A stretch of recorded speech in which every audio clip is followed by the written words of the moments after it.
বন্দুকের দোকান, অথচ জানালায় এখন সাজানো রুটি। ভয়াবহ গুলির ঘটনার পর থাইল্যান্ডে অস্ত্র বিক্রির ওপর কড়াকড়ি থাকায় সেই দোকানেই এখন বিক্রি হচ্ছে রুটি। ব্যাংককের ঐতিহাসিক গান ডিস্ট্রিক্টে এখন বদলে গেছে দৃশ্যপট। যেখানে একসময় পিস্তল ও রাইফেল সাজানো থাকতো, সেখানে এখন শোভা পাচ্ছে সাওয়ারডো ব্রেড।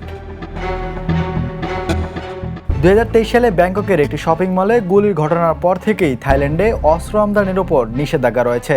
সাম্প্রতিক আরেকটি ভয়াবহ স্কুলের শুটিংয়ের পর সেই নিয়ন্ত্রণ আরও কঠোর করার উদ্যোগ নিয়েছে দেশটির সরকার। চলতি আগস্টে ব্যাংককের বাইরের এক 14 বছর বয়সী বন্দুকধারীর গুলিতে অন্তত 7 জন নিহত হওয়ার পর নতুন করে আগ্নেয়াস্ত্র কেনা ও মালিকানার অনুমতি স্থগিতের প্রস্তাব দিয়েছেন প্রধানমন্ত্রী আনুতিন চানভিরাকুল। পুলিশকেও নতুন অস্ত্র কেনার লাইসেন্স নবায়ন বন্ধের নির্দেশ দেওয়া হয়েছে। এতে বৈধ অস্ত্র ব্যবসায়ীরা বড় ধরনের সংকটে পড়েছেন। একজন ব্যবসায়ী জানান, কর্মীদের বেতন দিতে 5 মাস আগে তিনি বন্দুকের ব্যবসার পাশাপাশি বেকারি শুরু করেছেন। তার ভাষায়, বন্দুক বিক্রির চেয়ে রুটি বিক্রি বেশি পরিশ্রমের।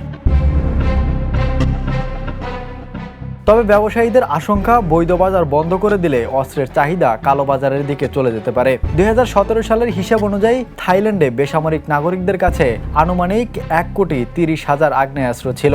এর মধ্যে প্রায় 40 লাখে ছিল অনিবন্ধিত।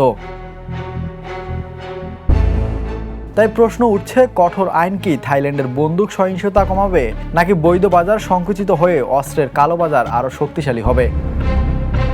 Desk report, the news.